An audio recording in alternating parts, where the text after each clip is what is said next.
hello, and welcome to God's Hookups television show. This is Dr. Barbara Young, your host, and this is a show that features up close and personal interviews with guests from all walks of life who share their stories about unexplainable blessings, successful events, and extraordinary miracles and encounters that can only be of God's hookup. You will receive hope, enlightenment, encouragement that will feed your spirit and your soul. Now, to my guest today. Well, hello and welcome to God's Hookups. And boy, do we have a guest and a story for you today. Call your friends, tell them they've got to view this show today. If not, they can listen later. But this is God's Hookups, and I am delighted to have my guest, Dr. David Cruder. And let me tell you who he is. He's a 12 award-winning integrative psychologist and human potential strategist and tactician who equips leaders and influencers to become supercharged catalysts. And he works all over the world. But boy, does he have a story to share with you today. It blew me away, but just goes to show you there is a God's Hookups, and it may start earlier than you think. So welcome, Dr. David Cruder. Thank you for being on the show today to share God's Hookup story. It's a pleasure to be with you, Dr. Young. Thank you. Well, we start the beginning. Woohoo! Mm-hmm. So in the beginning, I have a memory of something that's different from what a lot of people report. Some people report that they recall past lives, for example. And what I have a memory of is what could probably best be called a between life memory. I have a memory of just before coming into this life. Wow. Mm-hmm. Interesting. So, and I've never heard a story like this before, and that's why I wanted to have you on the show, because not many people have come forward to say, I had an experience before I came to this earth. So, David, what was that like? Were you in spirit form? What was happening? Yes, it was in spirit or energy form. So I can pretty well describe it, but it's more metaphorical than literal, because the only way I can describe it is as though it's in the material world. But if you can envision the non-physical equivalent of what I'm about to say, then you'll get a feel for it. So if you imagine a door frame, the equivalent, the energetic equivalent of a door frame, and the energetic equivalent of my hands white knuckling around the door frame, wanting to not go through, wanting with all of my heart to not be pushed through that door frame, because I know that if I go through that metaphorical door frame, I'm going to come into this physical life, this physical universe. And I'm pleading with this semicircle of very illuminated beings behind me, saying to them, don't you know how much I love it here? I don't want to leave here. I'll do anything you say, anything you want me to do, I'll do. Just don't make me go back there, meaning here into the physical universe. Just don't make me go back there. And their response, with 100% firmness and 100% lovingness, was, you have to go back, because what your soul most needs to learn next cannot be learned here. It can only be learned there. And then I'm told what my soul growth mission, in contrast to my impact mission in the world, what my soul growth mission is. They say to me, what you have to learn, and you can only learn there, is that nothing in the physical universe can either harm you or save you. And with that, there was this massive energetic push from behind me, all on the energy of love, but this push from behind me that sent me sailing through this metaphorical doorframe into physical form. That is absolutely something that is remarkable, and I'm not sure very many people understand. But I know that God is a divine being and creature and can do anything. And we come from the supernatural into the natural realm. And so tell me, David, when you got here, you had several experiences that sort of validated that you were here for a purpose and a journey. So can you describe a few of the incidents that happened to you? Sure. Yeah, there were quite a few. Um, I could I could tell you about. Well, let me tell you about one, and then we might backtrack to an earlier experience. But the first experience I had that really started to show me that I was here for a purpose beyond my own family, which is its own set of stories having to do with purpose, was when I was about 6 years old, 6 or 7, and my family got a New Year's card that year. This would have been 1960, roughly, right, roughly 1960. And my family got a New Year's card that was from a family friend. It was a UNICEF New Year's card, and the message in it just went straight into the core of my being, and and carved a really important sense of my worldview and my sense of purpose. And the message was, the greater peace will only come after the smaller peace we make with each other. And as a 6-year-old, for some reason, that just hit me so deeply that I knew right then that that was part of why I was here. And that's interesting too, David, because I know from sharing with you earlier that you had an experience where you almost died at 3. So it was almost something trying to take you out of here before you could even get that message at 7. So do you recall the incident where you almost died before you turned 3? Yes, I recall it very, very well. Uh, I was my brother, who's 3 years younger than me, had just been born, and my father had gone to the hospital to pick up my mother and my brother, because back in those days, usually what happened was that the mother and the child stayed in the hospital for a period of time after the birth. The child went off into the nursery, the mom went off into her hospital room, et cetera, et cetera. So Dad went to pick them up. He dropped me off with some relatives that lived very close to where we lived, and these relatives were very kind-hearted people who were not endowed with common sense. And I was the kind of child that was very adaptable. You come into the room, I coo. You leave the room, I coo. I wasn't a crier. I wasn't a tantrumer, and I had decided right then and there I didn't want to be here anymore. I did not want to be on this planet, because I had felt psychically from my mother after my brother was born that she couldn't bond with my brother. And and in fact, when my brother was brought to her in the hospital, after birth, she's back in her hospital room. He's brought to her by from the nursery, and she takes one look at him. I'm now retelling what she told me when I was in my 20s, that confirmed the experience I had when I was 3. She told me that when my brother was brought to her, she took a look at him, and her reaction to the nurse was, "This thing is a monster. It has no face. Bring me my child."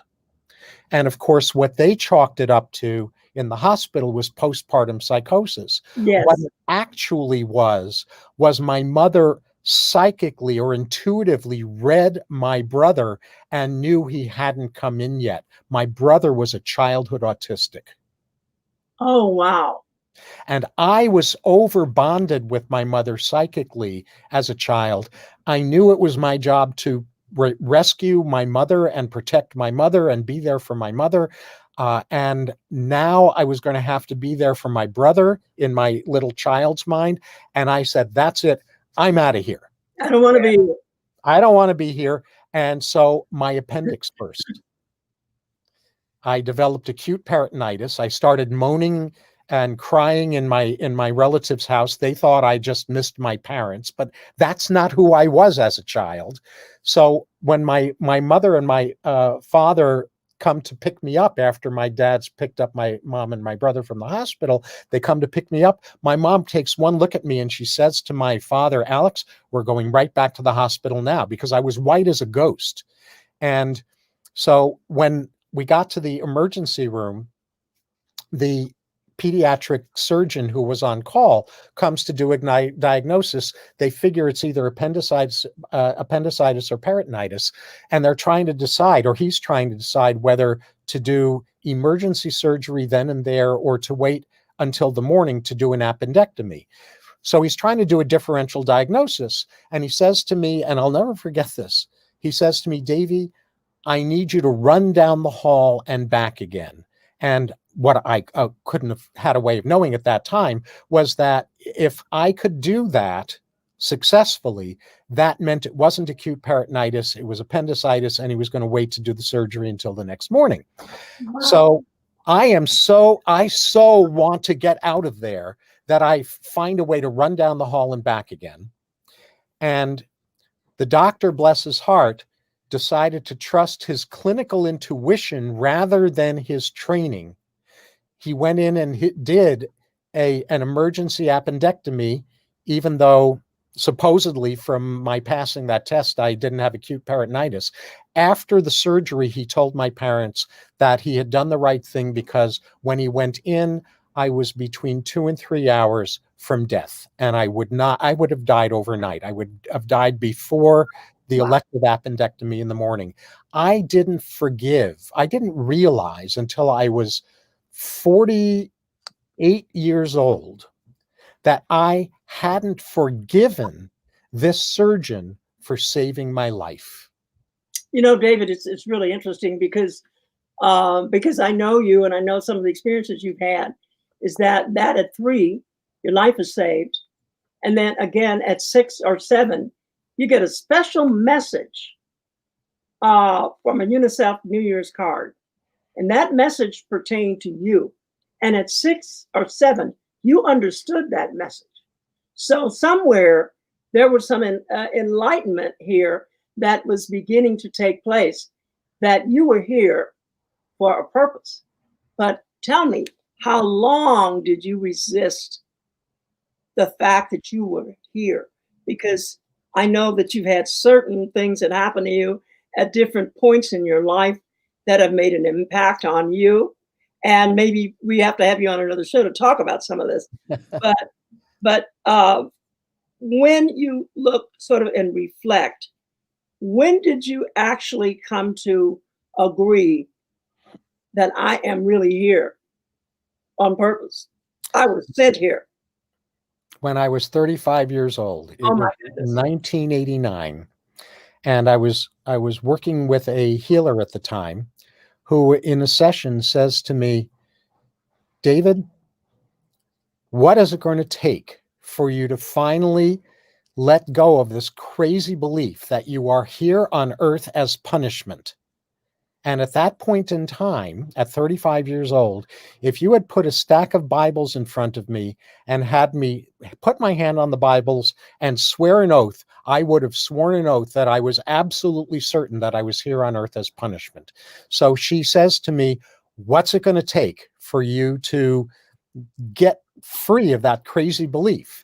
And all I could muster in that moment at 35 years old was what is spoken of in A Course in Miracles, having to do with a little willingness. And here's the little willingness that was all I could offer to her and myself in that moment in time at 35 years old.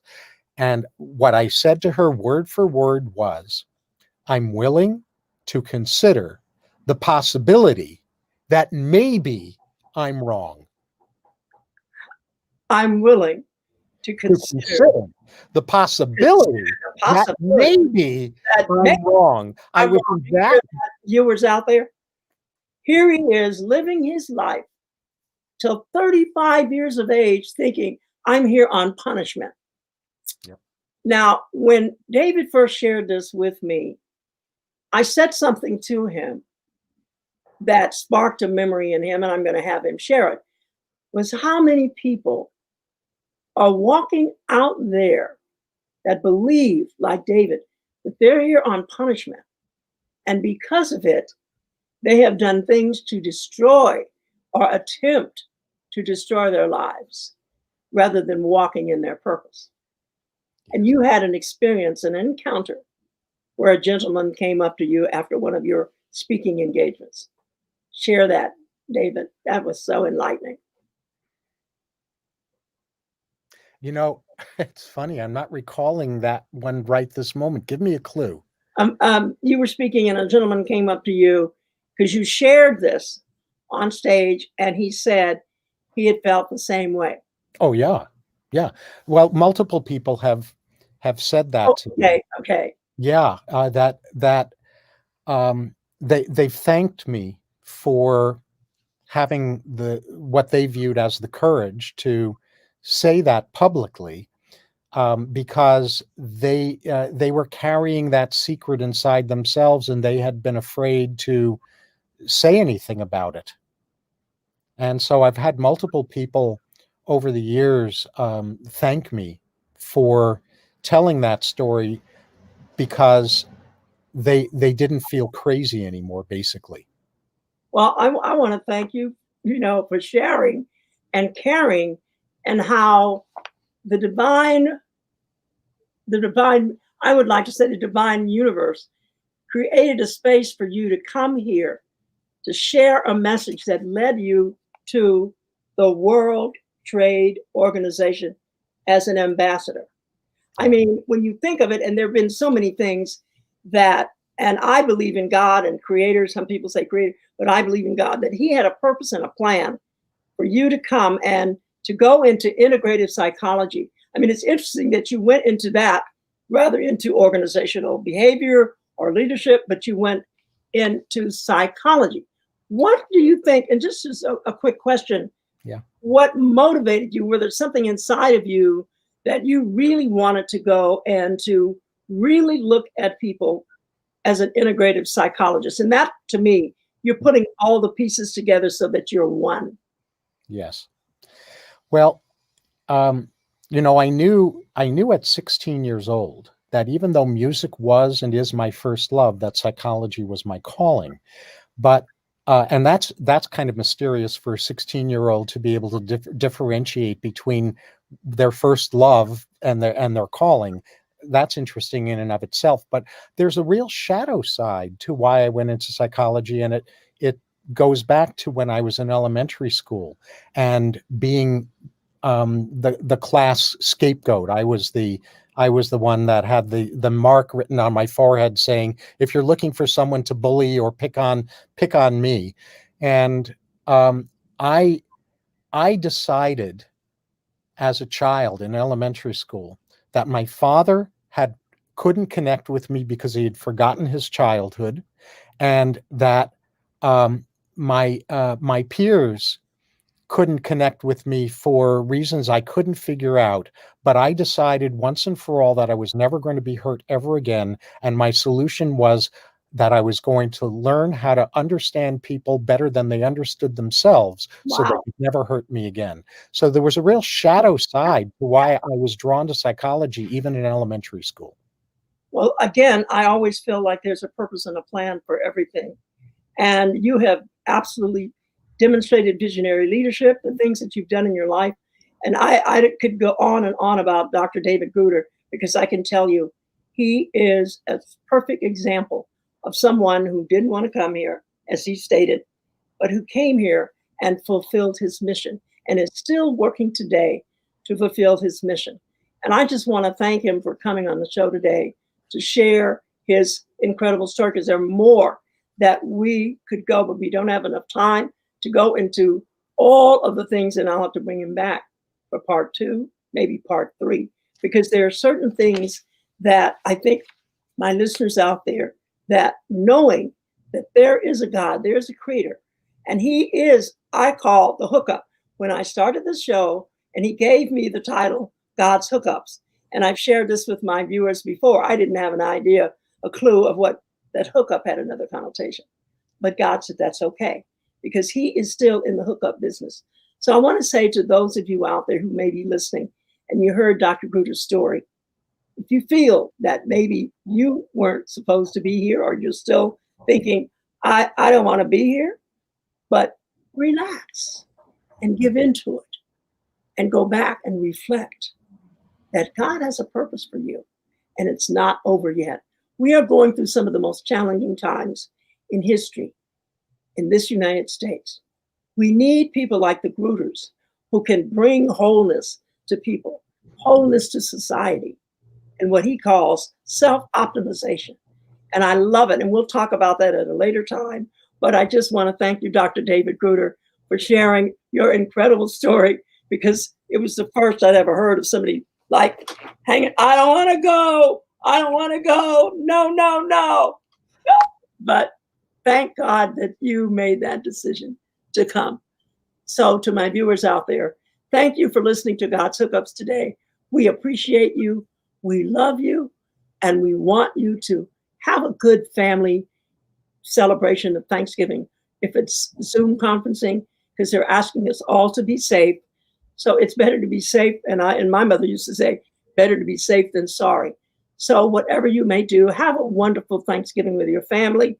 And some of you are probably resisting, but just give in that God is in the hookup business and he will hook you up with your family. Zoom, we've got so much social media going nowadays but send a card or send an email to a relative and letting them know, I'm thinking of you and I love you on this special day. And to give thanks to God that we have a family, that many people in this country have lost loved ones and family members and sisters and brothers through COVID-19. So if you have family members who are still with you, keep them safe. God loves you, and so do I. This is Dr. Barbara Young, and I'm signing off till next Thursday. We'll have another special guest for you on God's Hookups. Love you. Have a very blessed Thanksgiving.